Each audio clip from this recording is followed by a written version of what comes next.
What is administration cost?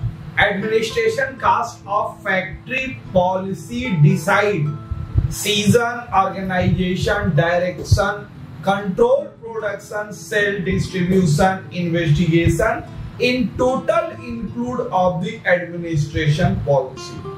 किसी भी factory में किसी भी एडमिनिस्ट्रेशन कास्ट वह कास्ट है जो मैनेजमेंट के द्वारा उस बिजनेस को रन बनाए रखने के लिए उसकी ऑर्गेनाइजेशन एंड सेलिंग और इन्वेस्टिगेशन पे खर्च की जाती है, जिससे आपकी मिनिमम कास्ट और मैक्सिमम प्रॉफिट हो सके।